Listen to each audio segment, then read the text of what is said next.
After a somewhat hard time of searching what should I do for today's video, I decided I could do an archetype analysis on one of my favorite archetype aesthetically, and that being the level archetype, silent archetype. Well, a mouthful there.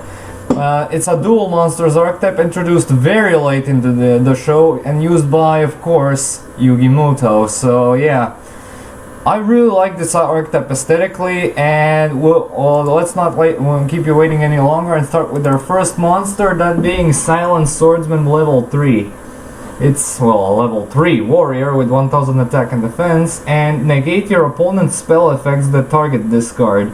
During your standby phase, you can send this face-up card to the graveyard to special summon one Silent Swordsman level 5 from your hand or deck. You cannot activate this effect the turn this card is summoned or flipped face up. Okay, I mean, this restriction effect was most likely placed onto this card because they want to prevent abusing this level up effect very often. But as soon as Armed Dragon came about, this type of idea was completely scrapped. And well, a level 3 that can save it from targeting spell effects is not something to scoff at, since you know it's for the time it was actually a really good card. But as of now, nobody's gonna use targeting removal on a level 3 Silent Swordsman monster. Well, anyway, the monster he mentions in his effect is none other than Silent Swordsman level 5. This card is unaffected by your opponent's spell card effects, and during your next standby phase, after this card inflicts battle damage to your opponent by a direct attack, you can send this face-up card to the graveyard to special summon one Silent Swordsman level 7 from your hand or deck. I am very disappointed that this thing has to inflict battle damage by a direct attack in order to level up. But what you get for it is entirely worth it, since he levels up into Silent Swordsman level 7, their next monster. This card cannot be normal summoned or set, and must be special summoned by Silent Swordsman level 5, and cannot be special summoned by other ways. And its unique effect, he negates all spell effects on the field. It's only spell cards because negating every single spell and trap card during the time of this card's release would have been a bit too overpowering for the time that he would see the ban was pretty damn soon if it had the entire back row negation. But nowadays this thing can be absolutely insane in against some pendulum decks, since it can completely shut them down.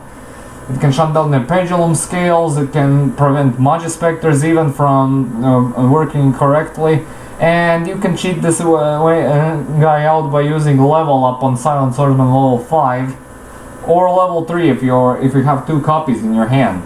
So yeah, this is for the time this is a very versatile card and definitely worth running. And now we have its retrain, that being the level 4 Silent Swordsman. Just that. And it's a level 4 warrior with stats of the first Silent Swordsman monster. It cannot be normal summoned or set, and must be special summoned from your hand by tributing one warrior type monster, and cannot be special summoned by other ways. Once per turn during your standby phase, this card gains 500 attack. Once per turn during either player's turn, when a spell card is activated, you can negate the activation. If this card is destroyed by battle, or if this card is in its owner's control is destroyed by a card effect, you can special summon one Silent Swordsman monster from your hand or deck, except Silent Swordsman, ignoring its summoning conditions. Now, this is actually one of the better ways to summon the level 7 Silent Swordsman monster, but I really loved its spell negation effect, since it doesn't destroy, meaning it can prevent any kind of floating the spell might have. And the attack boost is admirable, but most of the time you're going to use its floating effect to float into the big boys, so yeah. And it's also searchable by Rhoda, has a neat summoning condition, so it's worth running it too. Alright, now the second monster this archetype consists of, that being Silent Magician, and we start with Silent Magician, level 4. Has the same stats as Silent Swordsman level 3, it's a spellcaster this time around, and each time your opponent draws a card, you place one spell counter on this card, max 5. This card gains 500 attack for each spell counter on it. During the standby phase of your next turn, after the 5th spell counter is placed on this card, you can send this face-up card with 5 spell counters to the graveyard to special summon one Silent Magician level 8 from your hand or deck. Now this is actually a this is actually considered somewhat of a garbage-ish card because it completely depends on your opponent doing something in order to draw a card. I guess since this is a level deck, and if you want to revive Silent Swordsman level 7 per se, you can use level modulation, which forces your opponent to draw 2 cards in order to gain 500 attack points on this thing, so it's instantly makes it into a 2000 monster. And if you have multiples on them, you can kind of turbo out the big girl, Silent Magician level 8.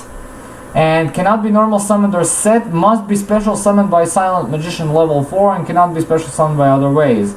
And this card is unaffected by your opponent's spell cards. I mean spell effects in general. Well, this is actually a very, very useful card, since dodging spell cards nowadays is very, very promising in an archetype, since basically spells are more frequently random traps, and quick play spells are all the rage nowadays. So this kind of and it is also immune to Dark Hole, Rageki, any basically disruption and destruction card from the time is basically useless against this thing. It has a massive 3500 body, so it's a very nice card. It's also a target for trade, and you can also bring it back with level modulation, so it's a very nice card to have in your deck. She also received a retrain, that being Silent Magician something. Cannot be normal summoner set, must be special summoned from your hand by tributing a spellcaster type monster, and cannot be special summoned by other ways. This card gains 500 attack for each card in your hand. Once per turn during either player's turn when a spell card is activated, you can negate the activation If this card is destroyed by battle or card effect, you can special summon one Silent Magician monster from your hand or deck except Silent Magician, ignoring its summoning conditions. Basically the same thing as Swordsman, although this time it gains attack points for each card in your hand, which is not very reliable, let me tell you, because most decks empty out their hand in their first turn, and they don't tend to build up very huge hands unless they're building an Exodia variant. But yeah, this is actually also a very nice card, and again, it's mostly used for its floating effect to float into the big girl. So yeah, it's a very nice card. And now we get to the part where I explain why this archetype is one of my favorites aesthetically and lore-wise. You see, Silent Magician and Silent Swordsman are actually lovers, and how do I know this? Because they have a daughter named Silent Paladin. A level 4 fairy this time around. I did not expect it. I could have seen this being a warrior and then having an effect that is also treated as a spellcaster monster. Well, anyway, it has a 500 attack and 1500 defense, and when this card is normal summoned, you can add one Silent Swordsman level 3 or Silent Magician level 4 from your deck to your hand. And during either player's turn, when a spell card is activated that targets exactly one monster you control and no other cards, you can negate the activation. This effect can only be used once while this card is on the field. If this card is destroyed by battle or by card effect, you can target one light level monster in your graveyard, add it to your hand. I mean, daughter has quite some things to learn about their parents. First of all, I mean, the searching is nice, very nice upon being normal summon, and works well in conjunction with double summon. And I really hate that the targeting immunity effect can be applied only once while this card is face up on the field, meaning you have to probably flip it face down with the Book of Moon and then flip it back up with Book of Tayo. But I mean, its floating effect is also really nice too, since it can recycle your monsters from your graveyard. And I mean, but that is actually kind of entirely outclassed with level modulation, even more useful with Silent Magician, since again she is a trade-in target, so you can draw 2 cards and then revive her with this, and then make your opponent draw 2 cards if you have another level 4 standing by on draw patrol, as I like to call it. But still, Silent Paladin is very much worth running, because she searches your entire archetype, well, except the retrains, but you get the point. And now this is going to be very short. For the spell and trap lineups, we only have 2 quick play spells which focus on their monster. First up, the Silent Swordsman one, being the Silent Sword Slash. Target one Silent Swordsman monster you control. That monster you control gains 1500 attack and defense, and if it does until the end of this turn, it is unaffected by your opponent's card effects. This card's activation cannot be an effect cannot be negated. You can banish this card from your graveyard. Add 1 Silent Swordsman monster from your deck to your hand.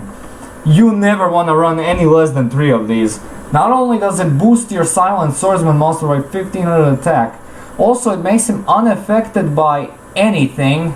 I mean literally anything. I mean it is until the end of the turn, but the attack boost is actually permanent. And not to mention that it has a pretty sweet searching effect, which is always very welcome in the deck. So yeah, this should be always run in 3, and I really like the fact that this is a quick play spell, so yeah, bonus points. Silent Magician gets Silent Burning, another quick play, and during the battle phase, if you control a Silent Magician monster and have more cards in your hand than your opponent, each player draws until they have 6 cards in their hand.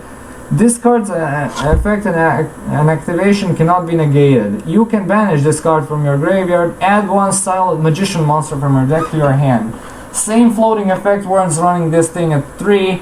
However, the first attack gaining effect can only be useful with, well, Silent Magician level 4 mostly, and sometimes the retrain even, but this card actually is a wonderful tech choice against Infernity players, because it disrupts their game plan massively, and it boosts your other monster's strength. So yeah, this is a very nice card. Also a quick play, so yeah, this is a really nice card to have, and that's why it's so good. Now it's time for the grades. Consistency, they're all light monsters. They have warriors and spellcasters as well, so Silent Swordsman is more searchable than Silent Magician, being a warrior, so he has access to Rhoda. Shining Angel can search him out, and Silent Paladin can also be searched out with Nova Summoner, although it is not recommended since her effect is only triggered by normal summoning. They have access to trade-in via Silent Magician level 8. Cards of the Sacred Stone, what am I saying? 7 Sword Stars, so yeah, but banishing level 7 monsters is usually not recommended. Although it's not perfect, but getting to your guys in this deck is usually not a problem, so I gave him a 2 out of 3 there. Power certainly exists, especially with Silent Magician level 8, and Silent Swordsman level 7, especially when boosted with Silent Sword Slash, so I'll definitely give him a 2 out of 3 there.